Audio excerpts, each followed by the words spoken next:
गुरुपौर्णिमेच्या सर्वप्रथम सगळ्यांना खूप खूप शुभेच्छा. गुरुर् ब्रह्मा गुरुर्विष्णू गुरुर्देवो महेश्वरा, गुरु साक्षात परब्रह्म तस्मै श्री गुरुवे नमः. आपल्या सगळ्यांना गुरु ही कल्पना चांगल्या पद्धतीने ठाऊक आहे, पण ही गुरु परंपरा आता राहिली आहे का? आपण खरंच कुणाला गुरु समजावं? एखाद्या धार्मिक गुरुला, आपल्या शिक्षकांना, आपल्या कोचेसना, व्यवसायात आपल्याला मार्गदर्शन करणाऱ्या मित्राला किंवा बॉसला? नाही, हे नाही होऊ शकत. गुरु म्हणजे जिथं त्याच्या समोर आपण शून्य आहोत, त्याच्या ज्ञानाने आणि त्याच्या आपल्यावरील प्रेमाने आपण सर्वस्व त्याला झोकून देतो, आणि जो आपल्याला शून्यातून प्रचंड मोठी किमया करणारा माणूस घडवतो. असा गुरु आता सापडेल का?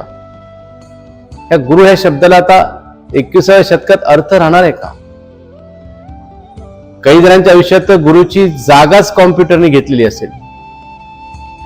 मग गुरुपौर्णिमेच्या शुभेच्छा कशाच्या द्यायच्या? ज्याला गुरु ह्या शब्दाचा अर्थ कळलाय त्याला निश्चितपणे ह्या शुभेच्छांचं सुद्धा महत्व कळेल.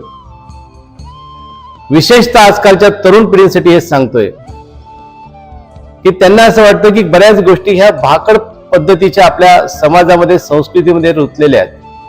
त्याला काही फार अर्थ नाहीये, त्याच्यामध्ये गुंतून पडायची गरज नाहीये. एक वेगळा अहमपणा आणि वेगळा ओव्हर कॉन्फिडन्स, कधी कधी तो उद्दामपणा आणि उद्धटपणा त्यांच्या अंगी शिरायला सुरू होतो. एक अशी ठोकर लागते की अत्यंत मोठी स्वप्न बघणारा तरुण थाडकन जमिनीवर येतो.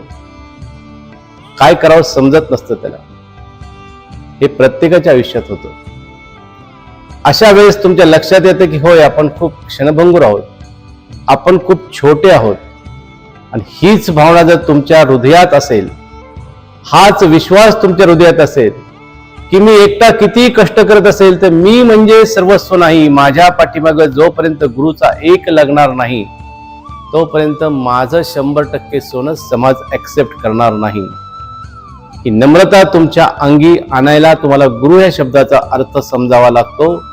आणि म्हणून गुरु पौर्णिमेच्या शुभेच्छा देत असताना मी सांगणार आहे की तुमच्या आयुष्यात ज्याला कुणाला गुरु म्हणायचंय त्याला माना. कदाचित एखाद्या आजोबाला छोटी नात कॉम्प्युटर आणि मोबाईल शिकवत असेल तर त्या क्षणी ती त्याची गुरु आहे.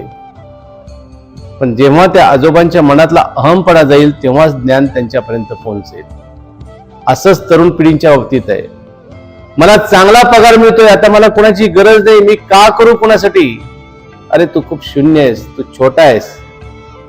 तुझ्या पाठीमागे जोपर्यंत गुरुचा एक नाहीये तोपर्यंत तुझं 100 पैकी 100 कधीही होणार नाही.